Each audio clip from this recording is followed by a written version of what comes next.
I'm now in my garage, and I wanted to quick show the two different tools I'm going to use to monitor this heater's performance. This over here is a carbon monoxide meter. It reads the concentration and ppm of carbon monoxide to determine when it's dangerous, and we're going to be monitoring that. I've done videos on this in the past. I'm not going to explain that at this point. Over here we have a carbon dioxide meter. That is also important for air quality safety. I rarely see people using a meter like this to measure appliances like this, and really this keeps track of how much fuel is burnt and your oxygen concentration and your carbon dioxide concentration.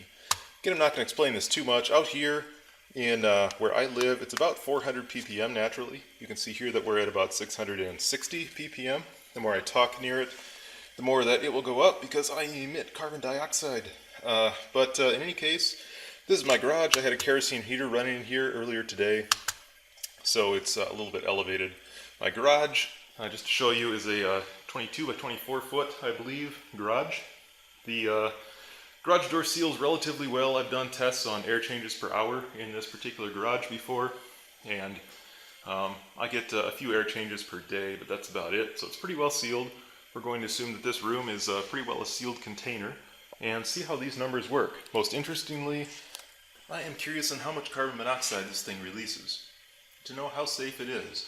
They say that you should only use it outdoors, and I'm really curious how much it smells and how much carbon monoxide it releases. Over here it has that big dent I was talking about. I got a good discount because of that, so I really don't mind that dent's there. It's kind of like sticking money in my pocket. I don't really care. In any case, let's fuel this thing up and fire it up and see how it runs. They say it needs fuel. I don't know what fuel is. I mean, Red Bull is fuel, gasoline is fuel, kerosene is fuel. So I'm just going to use what I hear. If I hear gasoline, I'm going to fill this with gasoline. Glug, glug, glug, glug, glug, glug. I'm using the old non-carb compliant gasoline because it pours better. And I like it when it pours. I don't care about the environment. Just fill this whole thing up with gasoline. Gasoline. It's a multi-fuel heater. It should burn gasoline. They say not to use it, but I'm smarter than them. So I'm going to use what I have, and that's gasoline.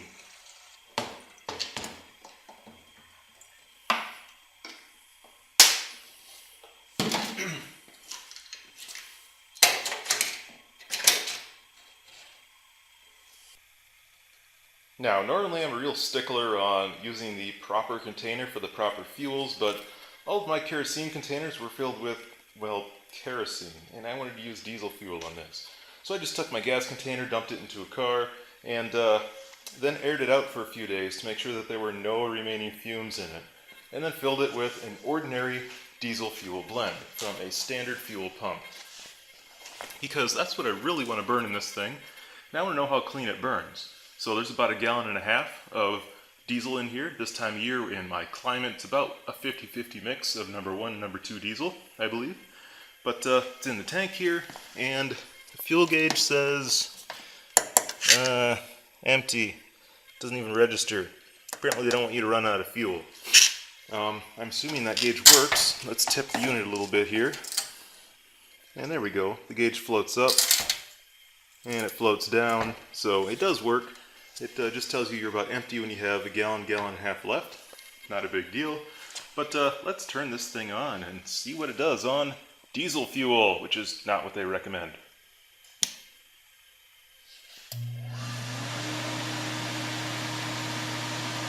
And I do not hear ignition.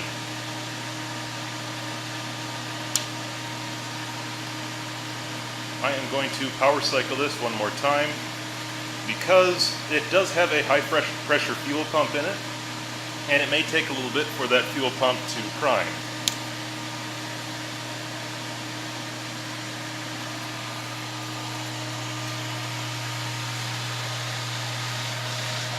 Cold air, nothing. Let me power cycle this one more time. This isn't a good start, is it? Oh, there it goes. Hear the igniter now.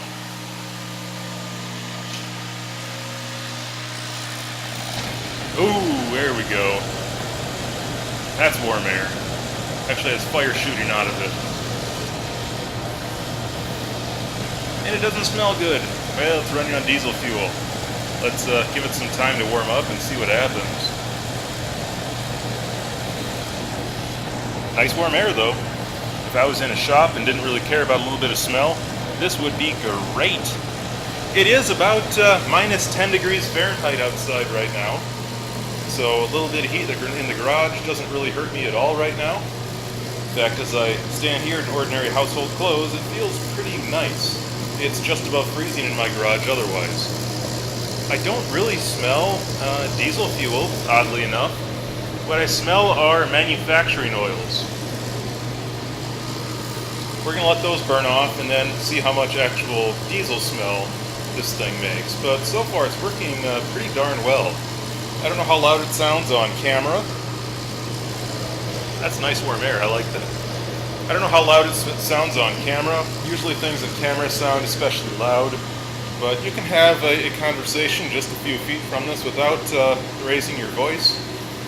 And you wouldn't have any trouble at all. This is a very quiet heater.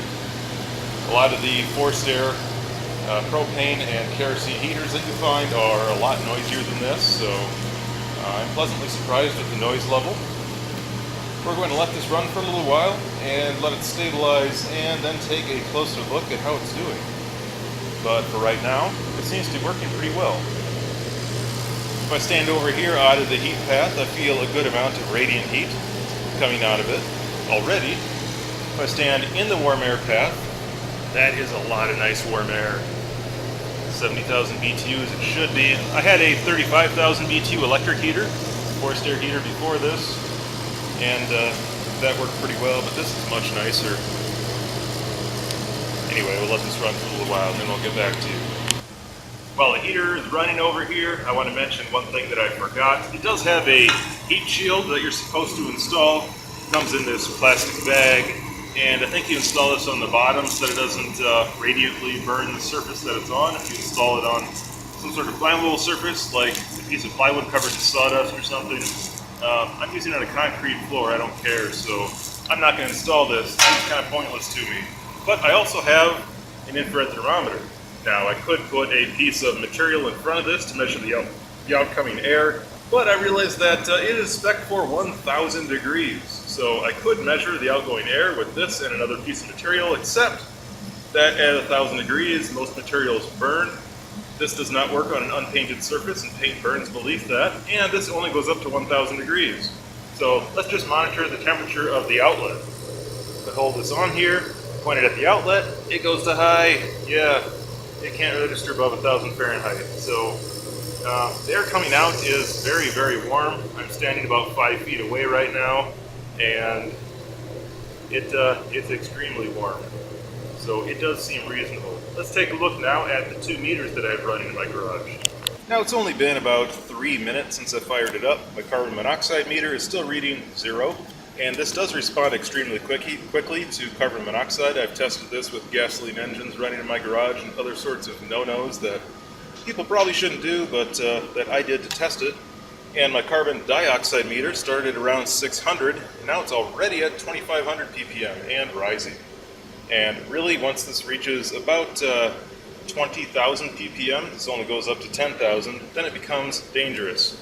And if it goes up to this level in 3 minutes, you can be sure that it would become dangerous if you ran this for too long. However, I have one more meter that's probably of more interest to most people. And that is this meter, a thermometer thermometer. It measures temperature, and it started at around 40 degrees. It's already comfortably warm in here after just 3 minutes of running. I'm pretty impressed. I'm sure that this is lagging quite a bit, but in any case, it's at least 50 in here right now. I'm going to continue running this heater for a while and see what it does to the carbon monoxide levels. One thing I want to note at this stage is that air coming out is very nice and warm. It gives off a good amount of radiant heat, and there's basically no smell. None at all. I'm pretty darn impressed with that. They did stink a little bit like machining oils when it first fired up, as you'd expect any new appliance to, but at this point, it doesn't really smell like anything. It looks as clean as a wick type heater, and it's burning diesel fuel. Not number one diesel, but ordinary pump diesel. So I'm pretty impressed with it. I can let this run for a while and just see how warm my garage can get. I have an insulated garage and an insulated garage door, but at -10 outside, cold creeps its way in pretty quickly. This is all full of frost. The ground down here is freezing cold, but it is already uncomfortably warm in my garage. This thing's only been running for about 5 minutes now, which is impressive. I never expected it to work that well. As I said, I have a 35,000 BTU electric heater that I run in here, and it is nowhere near this fast to heat the garage up. Not anywhere close. I started out with the garage just a little bit above freezing, somewhere around 40 degrees. And this thermometer is very laggy, as all thermometers are. So I'm going to use a different method to measure the instantaneous air temp in my garage. Over here I have my tripod that I've been using. It's positioned just somewhere not in the path of the heater, which happens to be behind it, blowing the other direction. But now I can use my infrared thermometer to measure the temperature of this paper, and that will give me an accurate instantaneous temperature of the actual air temp in my garage, which surprisingly is only 57 degrees. It feels a lot warmer than that here right now, but maybe just because I've been standing in front of the heater. I can let this keep running for quite a while and just see what it does to the carbon dioxide and carbon monoxide levels in the garage. I want to make sure that I can safely use this on diesel fuel. Now, I am running this on standard pump diesel right now, not kerosene, not K1 or K2 kerosene, but standard pump diesel. It may not be the cleanest fuel, but I don't really smell anything at all, which is pretty surprising. I'm not sure if after 20 hours of use on this type of fuel I'd have to disassemble it and clean it or not. That's definitely a possibility, but it is looking like I'm going to try to just run this on ordinary diesel fuel. It's a lot cheaper, a lot more available. I have to drive 60 miles to get K1 where I live, so diesel fuel is available at every corner gas station around here. Another quick look at my meters before I go inside to cool off a little bit. 5,000 ppm there, still 0 on carbon monoxide, which is the most interesting reading. And I know that this thing does work and that it works extremely well, so when it goes above 150, then I have to start worrying. People with asthma and other breathing problems have to worry below that, but for most people around 150 is where you got to start worrying. I know OSHA has their regulations and whatnot, and people can nitpick on that all they want, but in any case, we're just going to see if this thing rises above 0. This particular meter displays 0 until it gets to 30 ppm, just for the record. Well, this heater's been running for about 15 minutes now in my garage, and it's getting very uncomfortably warm in here. I'm not exactly sure why. Perhaps this paper is too close to the ground, but it's still saying around 70 degrees Fahrenheit. It feels more like it's about 80 degrees Fahrenheit in here, and that's not too bad considering that it's -10 Fahrenheit outside. Once again, the smell from this thing is very minimal. I hardly smell anything except that light machine oil smell that I smelled initially. There's just a little bit more smell than you get from a wick type heater, but it really isn't that bad. And most interestingly, to me at least, is a carbon dioxide meter is pegged at 10,000. It's been like that for a long time. That means 1% carbon dioxide. 400 is the standard atmospheric concentration. It's now well above 10,000. Not a huge concern, but you wouldn't want to do this sort of thing inside where you breathe the air for 24 hours straight. Here's my carbon dioxide meter, or carbon monoxide meter. Still at 0, which I'm pretty impressed with. I thought this would start rising long ago. So I'm going to keep this running for quite a while yet and just see if I get this meter to do anything but show 0. This is what happens if you run a wick type heater on diesel fuel instead of kerosene. It gums up, carbonizes, and fails. This only ran through about a quarter gallon of diesel fuel before it gummed up and I had to replace it. I did this as an experiment. A lot of people say that you can add additives to your diesel and run them in a wick heater. I say BS. It doesn't really work. A heater like this over here has a high pressure fuel pump that atomizes the fuel. And in that case, it really shouldn't matter a whole lot. So for this heater over here, I intend to just use diesel fuel with a diesel fuel stabilizer additive package. And it should work quite well on this heater. Hopefully it doesn't gum up over time. If anybody has experience with a torpedo-style heater running standard diesel fuel, go ahead and put that in the comments. But for now, after at least 15 minutes, it seems to be working exceptionally well. And I really don't see why there would be a problem with dumbing up. I mean, diesel fuel is intended to be used with a high-pressure fuel pump that atomizes the fuel for combustion purposes, which is exactly what this does. It just may add a little bit of extra smoke and tar and such into the combustion product. It should just be blown out the front and dissipated. One thing I will not be doing in the future is putting diesel into a gasoline container. Yeah, I know that's pretty stupid, but I just did it for one day because I didn't want to buy an additional container if it turned out that diesel smoked or didn't work well in this particular heater. So at this point, I'm going to go out and buy an actual diesel fuel container instead of gasoline for this. Alright, I think I'm going to wrap up the video here because it is just way too hot in the garage to be able to stand it right now. It's got to be almost 85 to 90 degrees by now.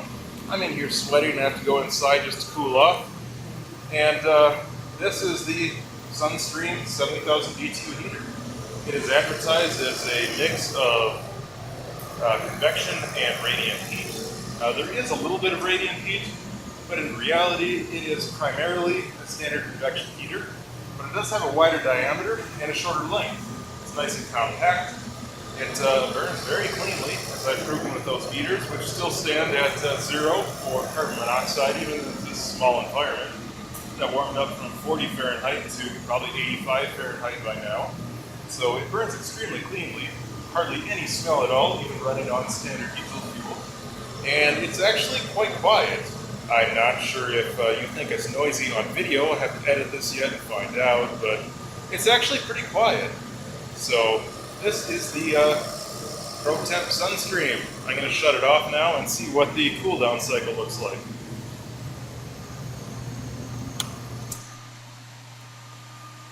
Flame shut off, the internal fan shut off, and we just have the external fan at this point.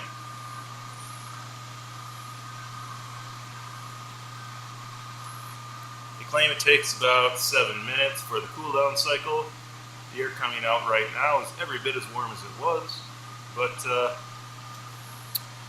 I'm not going to show the whole cool down cycle because it's just going to be like this, blowing out warm air for the next 7 minutes before it shuts down. In any case, this is Nurlnar, and I would highly recommend this heater. I haven't used it for a long time, so I don't know what the reliability is, but it has gotten pretty good reviews overall, and I give it another positive review. I really like its performance, its construction quality. I've used kerosene heaters before, the WEC type ones, both radiant and the tower style. I've also used torpedo style kerosene diesel heaters before, and this is the best one of any style that I've used for heating a garage or shop. So the price is quite reasonable, and I would recommend it. It's a nice heater. Thanks for watching.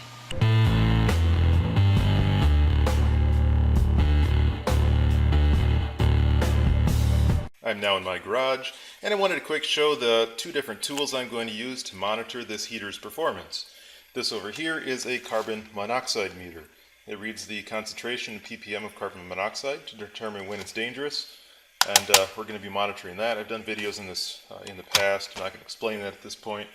Over here we have a carbon dioxide meter. That is also important for air quality safety. I rarely see people using a meter like this to measure appliances like this, and really this keeps track of how much fuel is burnt and your oxygen concentration and your carbon dioxide concentration. Again, I'm not going to explain this too much. Out here in where I live, it's about 400 ppm naturally. You can see here that we're at about 660 ppm. The more I talk near it, the more that it will go up because I emit carbon dioxide. But in any case, this is my garage. I had a kerosene heater running in here earlier today, so it's a little bit elevated. My garage, just to show you, is a 22 by 24 foot, I believe, garage. The garage door seals relatively well. I've done tests on air changes per hour in this particular garage before, and I get a few air changes per day, but that's about it. So it's pretty well sealed. We're going to assume that this room is pretty well a sealed container and see how these numbers work. Most interestingly, I am curious on how much carbon monoxide this thing releases, to know how safe it is.